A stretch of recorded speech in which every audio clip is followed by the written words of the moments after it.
Some breaking news right now. Another country joins the U.S. in military strikes against Iran, Saudi Arabia, now on that list along with Israel. That announcement comes after the Pentagon says it knocked down an Iranian missile barrage launched against American forces in Saudi energy infrastructure. Jordan's military says its air defenses also intercepted 5 missiles launched from Iran. The hostilities reigniting within hours of high-stakes meetings between President Trump and Israeli Prime Minister Benjamin Netanyahu, and then a separate meeting with Ukraine's Volodymyr Zelensky. News Nation's Corey Smith is live at the White House for us.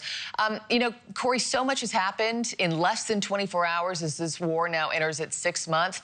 Pick it up from there for us. Yeah, Mark, you try to catch your breath because the war may be picking up speed yet again after that brief pause in U.S. strikes. Claims from President Trump that Iran wanted to talk. The two sides are back firing at one another. Central Command says Iran fired multiple ballistic missiles at U.S. forces in the Middle East. All of those missiles, according to CENTCOM, successfully intercepted. According to the War Department, there have been more than 600 attempted attacks on U.S. personnel in Iraq by Iran-backed militias. Remember, it was a little more than a week ago when multiple soldiers were killed. U.S. forces busy, too, conducting joint strikes with Saudi Arabia on Iranian-backed terrorists in eastern Iraq. CENTCOM says it hit multiple logistics and weapon sites. The question this morning is, what does the president do next? That was, of course, the focal point of his meeting with Benjamin Netanyahu Tuesday morning. Lasted about 90 minutes, the White House calling it positive and productive. The prime minister said it was one of the best conversations he's ever had with President Trump. But details on what the two exactly discussed are scarce. What is clear is President Trump will have to decide yet again between diplomacy or escalation. And he's made it clear, despite pushback from his own party, that he is considering that second option. I think about 91 million people without power, without bridges, would have to live. And it's a very, very delicate balance. Yeah. So I think we have a very strong position right now. They know I'm going to do that if they don't make a deal. The bridges are going to be gone. So we're 6 months into a war the president said would last 4 to 6 weeks. And here's how the American people feel about it. A Reuters Ipsos poll finds nearly 1 in 3 Americans support the war.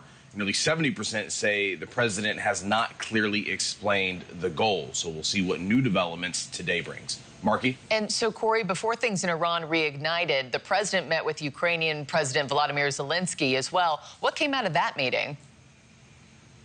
Yeah, no official readout from the White House on this one either. President Trump said things went well. Zelensky adding their conversation focused on reinvigorating the peace process with Russia, boosting Ukraine's air defenses. To that point, President Zelensky posted this video of his meeting with executives from Lockheed Martin, which of course produces that all-important Patriot missile defense system Ukraine wants to start making on its own.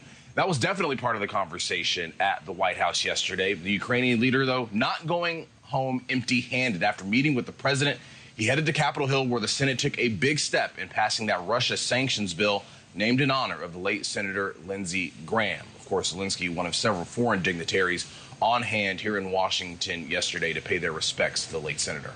Marky? Corey Smith, live for us at the White House this morning. Thank you. And